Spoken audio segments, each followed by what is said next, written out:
Hello everyone, আসসালামু আলাইকুম। কেমন আছেন সবাই? আশা করছি সবাই ভালো আছেন। খুবই সিম্পল একটা কেক ডেকোরেশন ভিডিও আপনাদের সাথে শেয়ার করছি। আমি এখানে 1 পাউন্ড ওজনের একটি চকলেট কেক বেস নিয়ে নিয়েছি। আর বেসটাকে আমি আগে থেকে ক্রাম কোট করে কিছুক্ষণ ফ্রিজে রেখে দিয়েছিলাম। এখন একটি নজলের সাহায্যে আমি পাইপিং ব্যাগের মধ্যে ক্রিম দিয়ে কেকটার মধ্যে ক্রিম লাগিয়ে নিয়েছি।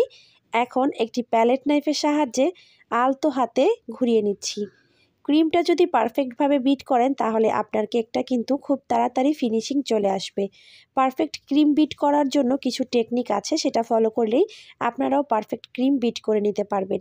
দেখতেই পাচ্ছেন খুবই সহজে আমি কেকটাকে কিন্তু ফিনিশিং করে নিয়েছি। আর ফিনিশিংটা কিন্তু একদমই স্মুথ হয়েছে। ফিনিশিং করার পর আমি এখানে একটি চামচের সাহায্যে স্পাইরাল ডিজাইন করে নিচ্ছি।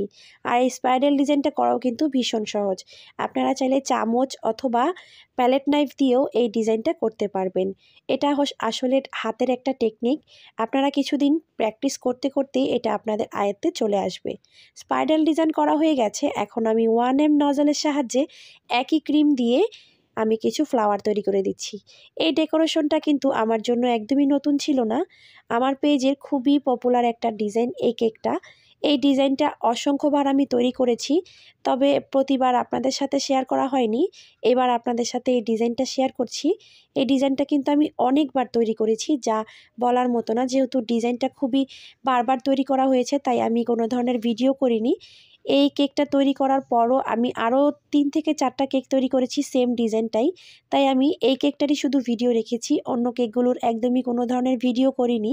শুধুমাত্র এই কেকটারই ভিডিও করা হয়েছে।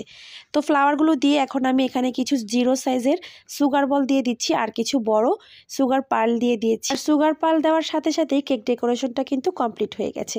কেমন হলো আমার আজকের এই কেক ডেকোরেশন ভিডিও কমেন্ট বক্সে জানাতে ভুলবেন না। সবাই ভালো থাকবেন।